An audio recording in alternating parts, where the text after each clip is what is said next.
L'équipe, juste pour information, sachez que désormais, vous pouvez retrouver tous mes contenus sur YouTube, bien sûr, mais aussi dès le lendemain sur Spotify. Salut la team, j'espère que vous allez tous très bien. Aujourd'hui, on s'attaque à un format maison, ce que je pense de ton équipe de la conférence Est. Et cette fois, exceptionnellement, ça ne vient pas d'un sondage sur Instagram, non, c'est moi qui ai choisi le sujet tout seul, comme un grand. Ouais, là on est à quelques semaines de la reprise et justement, j'avais vraiment envie de poser une preview à ma sauce. Un truc clair, cash et ce qui compte vraiment pour chaque team, pour chacun d'entre nous. Du coup aujourd'hui, on fait l'Est et la semaine prochaine, je vous spoil déjà, on fera le même format pour la conférence Ouest. Par contre, si ce n'est pas encore fait, ça ne vous empêche pas de venir me suivre sur Instagram. Les sondages reviendront très vite et je compte bien sur vous pour m'aider à choisir les meilleurs sujets. Mais ouais, bref, aujourd'hui, vous l'avez capté, j'avais envie de parler des équipes de l'Est. Et pour ça, je les ai classées de celle à laquelle je crois le moins pour la saison 2025-2026 à celle à laquelle je crois le plus. Ce concept, de toute façon, en tout cas les anciens, vous le connaissez parce que ça fait déjà quelques années que je le fais. Alors j'en fais pas plus, installez-vous bien, on lance ça tout de suite.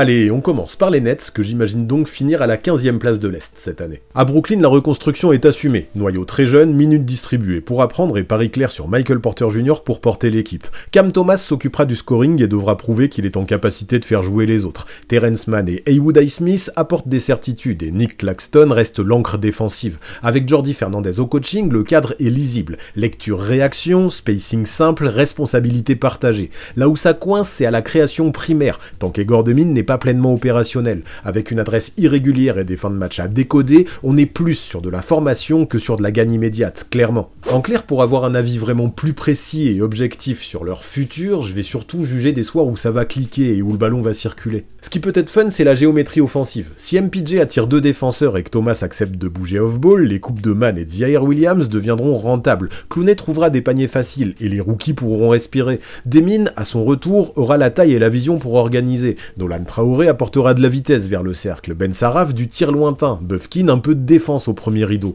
J'attends une attaque souvent en 5-out avec beaucoup de end-off. Ce sera brouillon par moments bien sûr, mais lisible en même temps, donc perfectible. Maintenant soyons francs, la vraie boussole de leur saison, ce sera leur progression au fil de cette campagne plutôt que leur bilan. Mon scénario réaliste, une vingtaine de victoires, quelques upsets et beaucoup d'apprentissage. Ça peut être mieux que prévu si MPJ joue plus de 60 matchs avec de l'adresse, si Claxton reste disponible, et si au moins un jeune garde s'impose d'ici mars. Le risque, c'est l'absence de création fiable et le rebond quand Claxton ira se reposer. Mais pour ce projet et pour Jordi Fernandez, l'important est ailleurs. Installer des habitudes, remonter la valeur des cadres et clarifier quels éléments appartiendront au Brooklyn du futur. Maintenant, cap sur les Wizards, que j'imagine donc terminer 14e de la conférence Est. C'est l'année 3 de la reconstruction, et on ajoute enfin des garde-fous. CJ McCollum pour calmer les fins de quart-temps et apprendre aux jeunes à choisir leur tir, Chris Middleton comme stabilisateur quand il est dispo, mais aussi un vrai coup d'accélérateur athlétique avec Cam Whitmore. Le socle, c'est Alex Sarr en tour défensive, mobilité, dissuasion, main utile.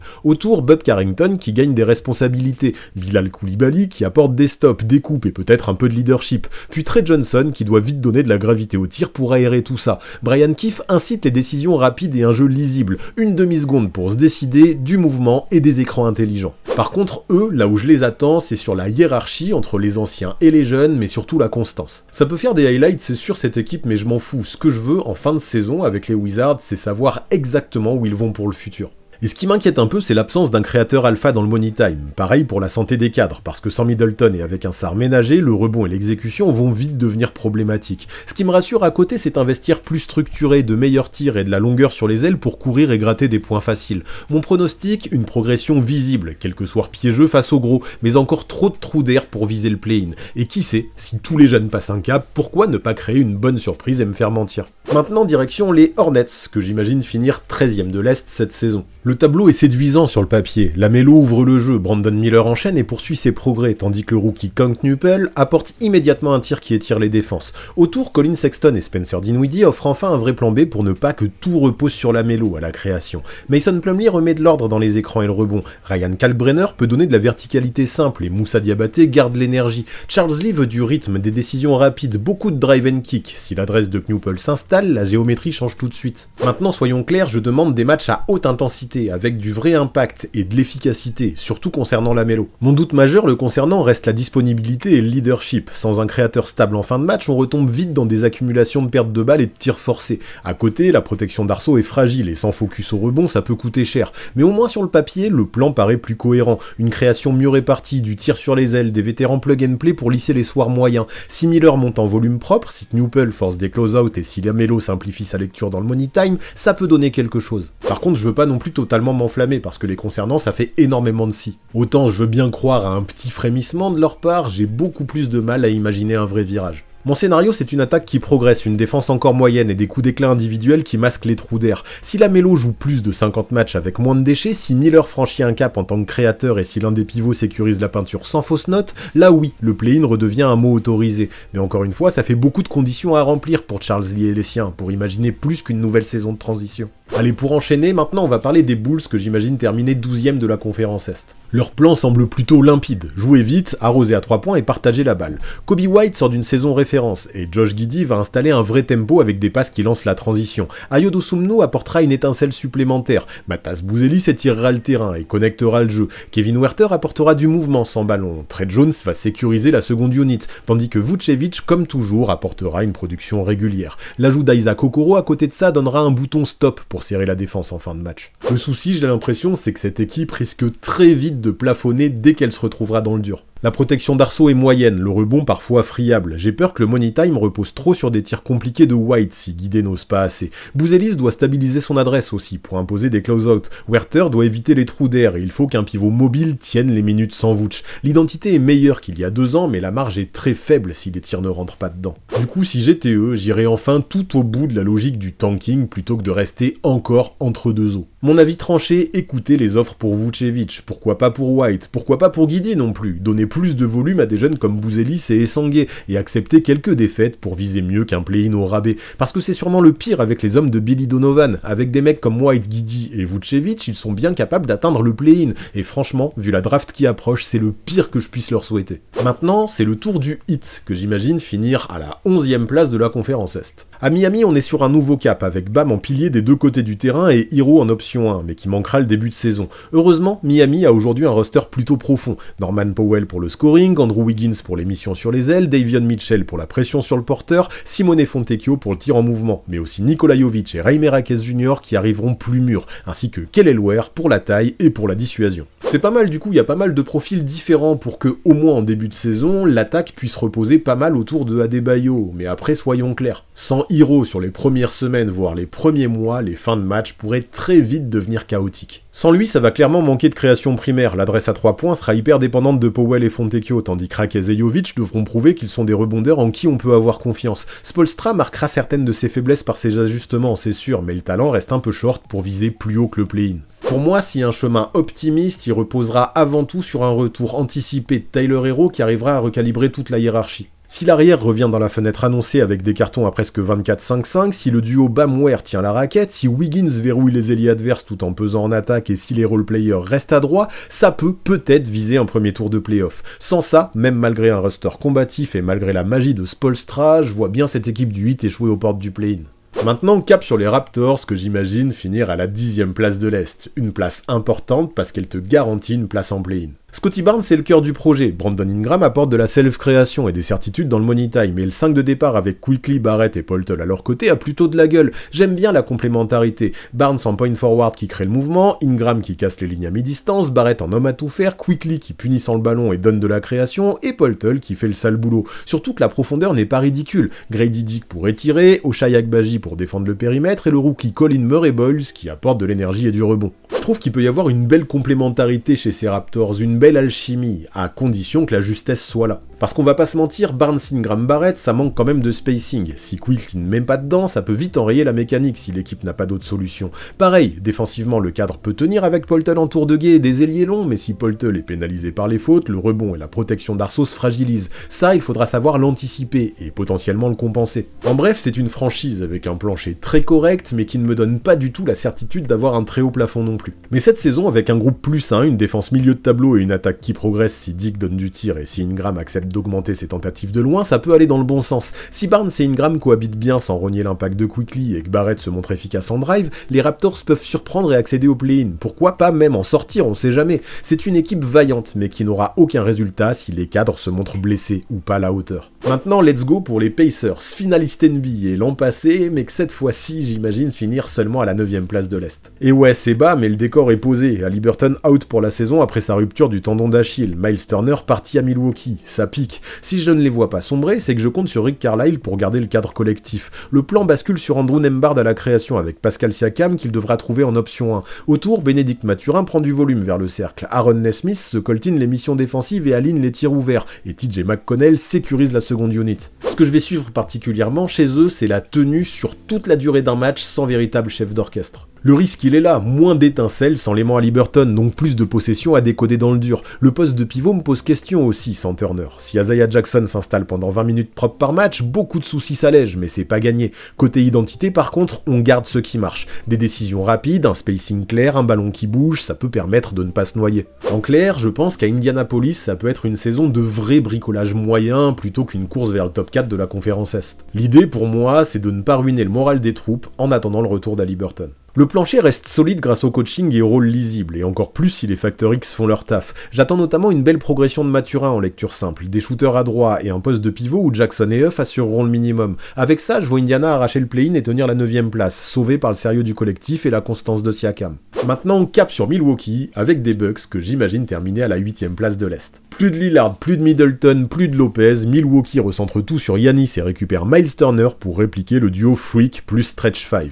Doc Rivers veut jouer plus vite, accumuler les tirs à 3 points et simplifier les lectures. Giannis en poste haut ou en transition, Turner en pick and pop et des snipers pour écarter. Cole Anthony et Kevin Porter Jr. devront tenir la main propre, sans perdre de balles. Kuzma apporter du relais sans forcer, et Portis garder l'étincelle en sortie de banc. Comme ça, je me dis, en termes de rôle et d'hierarchie, ça pourrait fonctionner cette team, au moins un minimum, surtout avec un leader comme Giannis. Non, là où je me pose un petit peu plus de questions, c'est dans la gestion des fins de match serrés, et bien sûr en cas de blessure du Greek Freak. Sans Lillard ni Middleton pour fabriquer un tir propre, on parle d'une attaque qui doit gagner par la somme de ses lectures. Giannis à tir de joueur, kick-out, puis extra-pass. C'est soit ça, soit du hero ball du Freak. Et si la précision extérieure vacille, ça se complique très vite. De l'autre côté, en défense, Turner peut remettre de l'ordre dans la raquette et libérer Giannis en aide, mais il faudra aussi que les ailes tiennent le 1 contre 1 pour ne pas l'exposer. En clair, l'effectif est loin d'être dégueu, il y a un peu de monde à tous les postes, mais j'ai quand même pas mal de doutes, surtout dans l'idée de comment seconder Antetokounmpo. Pour moi, le plancher, c'est le play-in. Maintenant, c'est vrai qu'avec un gars comme Giannis, sait-on jamais, s'il arrive à porter l'équipe à lui tout seul très haut, le plafond peut être beaucoup plus élevé.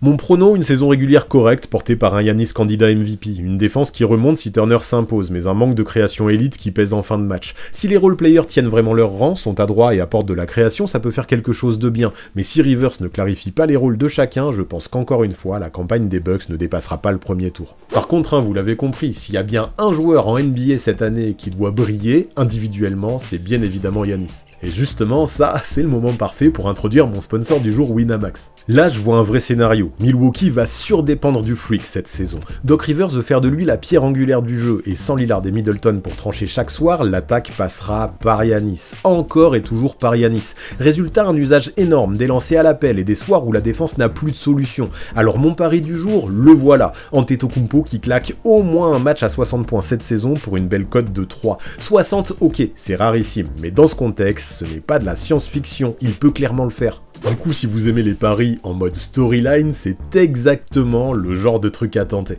Surtout qu'avec l'offre de bienvenue Winamax que tu trouveras en cliquant sur mon lien dans la description, tu peux te positionner intelligemment. Déjà, tu soutiendras la chaîne et ça compte, mais en plus, si c'est ton premier pari et qu'il est perdant, il te sera remboursé cash jusqu'à 100 €. En d'autres termes, si ça passe, tu gagnes direct 300 balles, si ça casse, tu récupères tes 100 € dès la fin de la saison. Là, franchement, en faisant un truc comme ça, t'as de quoi vibrer devant chaque match des Bucks cette saison en attendant les cartons du Freak. En plus de ça, si ça t'intéresse, en rentrant le code le 6ème homme lors de ton premier dépôt, tu obtiendras en bonus 10 € de free bet pour en faire ce que tu veux ensuite. Vraiment, avec toutes ces offres, il y a de quoi kiffer la saison en faisant de gros coups avec Winamax. Par contre, pas si vite, on s'arrête pas là parce que tu le sais, les paris sportifs, c'est pas à prendre à la légère. Je le rappelle et c'est primordial, c'est strictement interdit aux mineurs et même si t'es majeur, ne mise que ce que tu peux te permettre de perdre. Les paris sportifs, c'est pas pour remplacer ton taf, pas du tout. Alors si tu sens que ça te dépasse, fais une pause, fais-toi aider. Il y a aucune honte à ça, vraiment. Joue pas pas au débile, ne va pas parier si tu n'es pas capable d'être responsable. Je préfère que tu prennes les bonnes dispositions plutôt que tu finisses dans le rouge. Par contre, si un carton du Freak a plus de 60 points cette saison t'y crois, y a de quoi te faire un bon billet.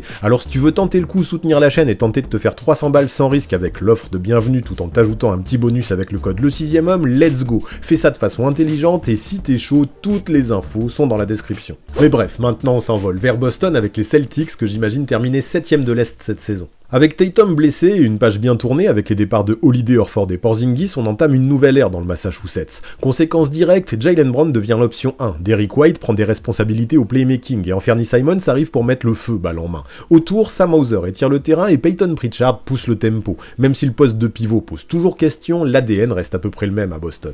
Et cette saison, plus que jamais, tout passera par l'alchimie et le collectif chez les Celtics. Sans Tatum, la création en fin de match reposera sur Brown et White. Moins d'ISO forcé, plus de lecture simple et du catch and shoot servi vite à Hauser. À côté, Simons devra absolument punir en pull-up et accepter de partager la gonfle quand la défense se resserre. Derrière, l'enjeu est clair, protéger l'arceau sans tour de contrôle et tenir le rebond pour éviter les deuxièmes chances. Si Quetta pose un vrai mur, que Tillman reste propre sur les écrans et que Boucher apporte des contres en aide, la défense peut rester dans la moyenne. Bref, on a des guerriers à Boston et même sans Tatum, ça devrait faire au moins le minimum pour aller en play-off. Maintenant, avec cette blessure, mais aussi tous ces départs, il reste quand même des failles qui paraissent compliquées à combler. Après, je pense que Brown peut être solide en franchise player, tandis que White l'a montré, c'est un joueur ultra fiable. Si autour d'eux, les role players performent, ces Celtics peuvent surprendre. L'objectif pour moi, c'est d'arriver en play-off avec des habitudes claires et un Brown crédible en tant que leader. Ensuite, et encore plus si, comme le disent certaines rumeurs, Tatum revient en fin de saison, tout pourra arriver dans le Massachusetts. Maintenant, place aux Philadelphia 76ers, que j'imagine prendre la 6ème place de l'Est en fin de saison. Je trouve qu'ils ont un plafond très haut, mais aussi un plancher qui peut vite grincer si ne serait-ce qu'un petit quelque chose casse. À Philly, Nurse veut du rythme, des décisions rapides et une défense collective qui ferme l'axe central. Maxey reste la locomotive, Embiid l'aimant qui attire les prises à deux et Paul George est censé être le liant des deux côtés du terrain. Autour, Grimes pour fiabiliser le tir, Oubre pour la polyvalence et la folie, puis Drummond et le jeune Bona pour tenir la peinture quand Joel souffle. À côté, les jeunes McCain et VJ Edgecombe apportent du peps sur le backcourt et donnent une vraie fraîcheur quand les cadres manquent à l'appel. Le truc par contre, c'est qu'il faut être clair, leur saison tient énormément à la disponibilité d'Embiid et de George. Et même s'ils sont disponibles, encore faut-il qu'ils puissent prouver qu'ils peuvent rester sur la durée à haut niveau, en tout cas au niveau où on les attend. Ce qui me rassure, c'est que Maxey peut porter l'attaque un mois entier, créer sur pick and roll et planter en sortie de dribble. Grimes et Oubre tiennent le périmètre et ouvrent des angles de passe. Avec Embiid, on retrouve le poste haut, les renversements et des lancers qui stabilisent les fins de quart. Edgecombe a le sang-froid pour rester sur le terrain et Watford, au poste 4, peut connecter tout le monde avec ses bonnes mains. Mais on ne va pas se mentir, si Embiid ou George manquent à l'appel, ces Sixers resteront au mieux une équipe mid. Sans eux, la création, et encore plus dans le money time, devient prévisible et trop de choses dépendront de l'adresse de loin. Puis pareil, au poste 5, Drummond et Bona, ça peut faire beaucoup de fautes. Nurse devra alors utiliser des 5 de petite taille qui pénaliseront la team au rebond. Et McCain, après un super début de saison en tant que rookie, vient de se blesser au pouce.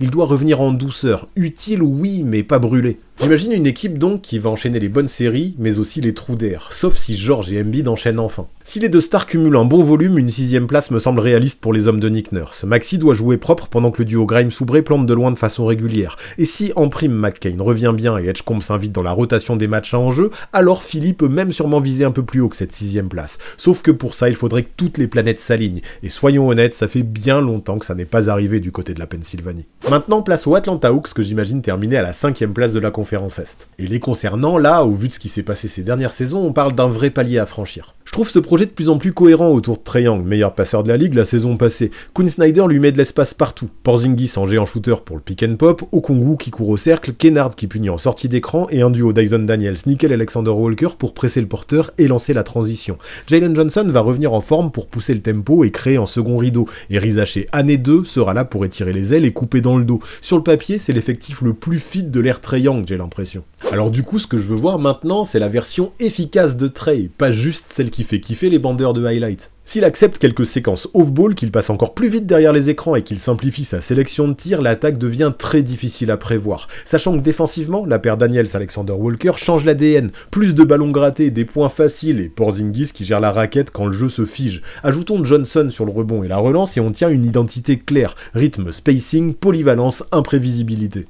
Par contre, là où je reste prudent, c'est sur la santé et la dépendance au tir de loin. Porzingis doit enchaîner les matchs, sinon la peinture s'allégera considérablement. Ensuite, comme je l'ai dit, l'adresse longue distance fera pas mal la météo. Si Kennard, KP et Rizaché tiennent la mire, Atlanta peut aligner une attaque top 10. Sans ça, il risque d'y avoir des soirées bien compliquées. Mais si Trey grimpe en efficacité et que la défense extérieure est à la hauteur, une 5e place me paraît tout à fait envisageable pour ces Hawks. Maintenant, cap sur les Detroit Pistons, que j'imagine finir 4e de la conférence Est cette saison. Cade Cunningham est devenu un métronome, un All-NBA potentiel qui, autour de lui, a une attaque plus lisible et de vrais shooters pour aérer. Duncan Robinson apporte une gravité constante en sortie d'écran. Tobias Harris garde le plancher haut avec du tir propre et des mismatchs au poste. Et Caris LeVert sécurise la création quand Cade souffle. Et puis, disons-le, le retour de Jaden Ivey change tout. Vitesse, pull-up et surtout moins de charge pour Cade. Dessous, Jalen Duren reste l'aimant à l'aube et progresse sur les passes courtes, tandis qu'Ausar Thompson met le couvercle sur l'aile et court pour des points faciles. L'identité est présente, décision rapide, drive and kick et discipline au rebond.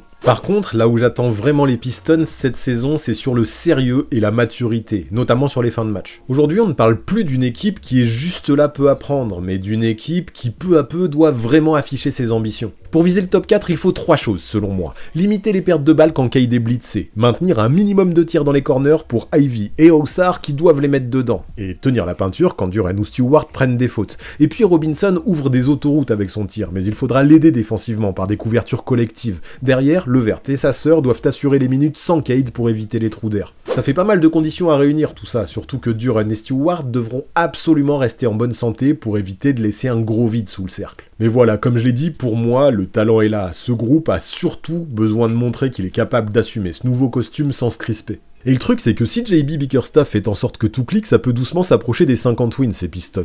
Imaginez une équipe portée par un Cade à 26-9-6, un Ivey retrouvé qui met la pression sur le cercle, un Robinson qui met le feu en catch and shoot, un Harris qui calme la tempête et des ailiers jeunes qui progressent sans brûler les étapes. J'aime beaucoup. Si l'adresse tient et que la discipline défensive suit, Détroit peut valider l'avantage du terrain au premier tour et personne n'aura envie de les croiser en avril. Maintenant, place au Magic d'Orlando, que j'imagine terminer à la 3e place de l'Est cette saison. Pour moi, pour les Floridiens, surtout avec les blessures de certains cadres de la conférence, c'est l'année parfaite pour viser haut. Autour du noyau Banchero, Wagner, Suggs, on a corrigé le manque de spacing et de création par l'arrivée de Desmond Bane, shooter d'élite et vrai relais balle en main. Résultat attendu, plus d'espace, moins d'isolation forcée pour Paolo et des coupes mieux récompensées pour Franz. À côté, Tyus Jones ajoute du calme et des décisions propres. Ce sera parfait pour réduire les turnovers et tenir les minutes sans star. Pour l'attaque, déjà c'est pas mal, mais pour la défense c'est encore mieux. Suggs met la pression sur le porteur, Franz switch dans tous les sens, Wendell Carter Jr. sécurise le rebond et Jonathan Isaac reste l'arme secrète pour mettre les barbelés en fin de quart-temps. Perso, j'adore.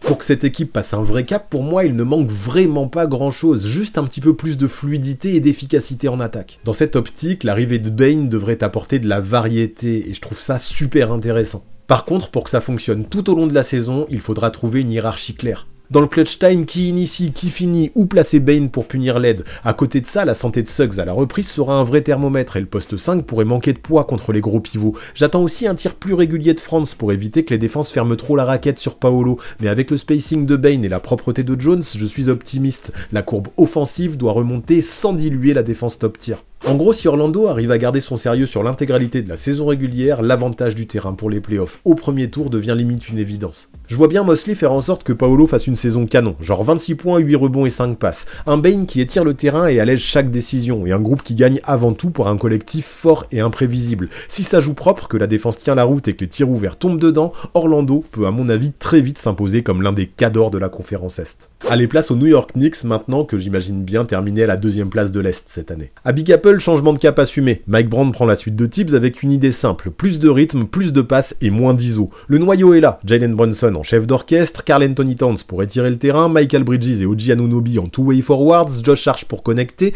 et Mitchell Robinson pour dissuader. Et ce qui me plaît, c'est que derrière eux, le banc respire mieux. Jordan Clarkson apporte des points immédiats, Miles McBride met la pression sur le porteur et Gershon bouche les trous dans la peinture. Objectif, garder l'attaque top 10 tout en remontant d'un cran la défense. Ce que je veux voir, c'est plus de variété, moins de trous d'air et une attaque plus stable sur toute la durée d'un match. La recette pour moi, c'est Brunson qui déclenche plus tôt, du pick and pop avec 4 à plein volume, Bridges et OG qui vivent sur des coupes et du catch and shoot, Hart qui gagne des possessions au rebond. L'idée, c'est d'alléger la Brunson dépendance sans perdre son tranchant en fin de match. Si avec ça la défense tient la route avec des switches ciblés, New York devient très dur à déstabiliser sur 48 minutes. En clair, si le ballon circule et que la défense tient, ces Knicks ont vraiment de quoi viser super haut. Si Mike Brown fait en sorte que l'équipe joue propre, que Clarkson apporte sans plomber la défense et que les joueurs majeurs verrouillent l'exécution en fin de match, ce sera bien compliqué d'aller chercher les New-Yorkais. Avec ce mélange de continuité et de variété, ces Knicks me paraissent bien armés pour finir dans les meilleures places de l'Est et viser la finale de conférence, au minimum. Enfin, cap sur les Cleveland Cavaliers, que j'imagine bien finir premier de la conférence Est cette saison.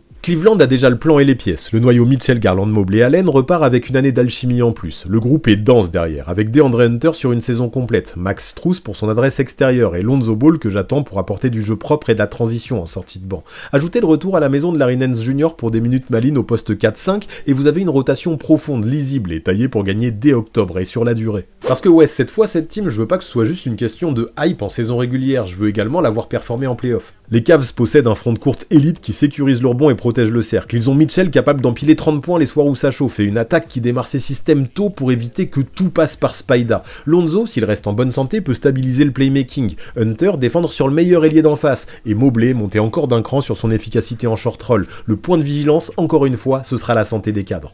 En clair, si personne ne se blesse et que la balle circule, ces Cavaliers doivent dominer l'Est. Mon scénario, autour de 60 victoires, une défense qui grimpe dans le top du tableau et des line-up bien pensés par Kenny Atkinson pour verrouiller les détails. Avec de la continuité, de la profondeur et un staff qui sait où appuyer, Cleveland a le plancher le plus haut pour finir en tête de la conférence Est en fin de saison. Mais attention, peut-être pas le plus gros plafond non plus pour s'assurer une place en finale NBA les yeux fermés. Et ouais, pour ça, ils doivent encore prouver qu'ils peuvent fonctionner à plein régime au mois de mai. Et ouais, c'est bien ce que je pense de Cleveland, mais vous d'ailleurs, vous en pensez quoi de tout ça? Ce serait quoi votre top 3 de la conférence Est pour la saison à venir? Et surtout, selon vous, est-ce que dans cette vidéo, il y a une équipe que j'ai largement surcotée ou au contraire sous-cotée? Eh bien, faites-moi vos retours, dites-moi tout ça dans les commentaires la team, j'ai vraiment hâte de vous lire, lâchez-vous.